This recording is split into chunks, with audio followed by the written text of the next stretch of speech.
John Harry, sarjana teknik sipil ini memilih berhenti bekerja pada 2010 demi merawat ibunya yang sakit. Dari rumahnya di Kampung Santosa, Sukoda di Palembang, ia mulai membudidayakan jamur tiram, sebuah keputusan sederhana yang tumbuh menjadi jalan hidup. Usahanya sempat terhenti, lalu kembali bergeliat pada 2016 saat John melihat peluang kebutuhan jamur tiram di Palembang mencapai 750-800 kg per hari. Sayangnya, petani lokal hanya mampu memenuhi sekitar 400-500 kg, sisanya masih didatangkan dari Lampung. Dari kebunnya di Jalan Letjen Harun Sohar, satu kumbung jamur milik John mampu menghasilkan 15 kg per hari, dengan omset bulanan sekitar 10 juta rupiah. Namun prosesnya panjang.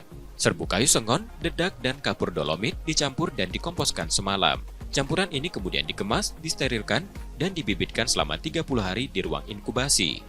Setelah itu, media tanam dipindah ke kumbung dan menunggu hingga 2 bulan untuk panen. Satu backlog bisa menghasilkan jamur hingga 5 kali panen. Ya awalnya gini, 2010 itu ibu saya kan sakit stroke. Ibu saya itu butuh perawatan, nggak bisa ditinggal. Saya dulu kerja emang, tapi pilihan ketika ibu kita stroke, ya kita harus kerja atau nemenin gitu. Ya akhirnya saya putuskan buat menemenin ibu saya yang stroke. Ya caranya gimana supaya nggak keluar dari rumah? Ya makanya saya usaha budidaya jamur tiram. Kedepannya saya juga berharap dari koperasi Kelurahan Sukodarjo ini ada saya menghasilkan plasma gitu, plasma buat memenuhi kebutuhan jamur tiram yang menurut saya masih kurang di Palembang ini gitu. Karena kalau mengadakan saya sendiri ya mungkin agak lama, tapi dengan adanya plasma-plasma nanti saya berharap ya jamur lebih banyak lagi gitu.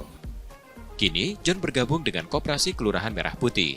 Ia berharap bisa mengembangkan sistem plasma agar produksi meningkat dan mampu mencukupi kebutuhan lokal. Ia juga bersiap merambah ke sektor hilir, menciptakan olahan jamur tiram sekaligus memberdayakan warga sekitar. Jamur segar dijual Rp25.000 per kilogram. Untuk pedagang sayur, harga berkisar Rp18.000 hingga Rp20.000.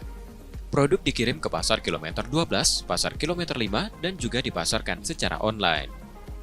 Dari serbuk kayu dan ketekunan, John menumbuhkan tak hanya jamur, tapi juga harapan.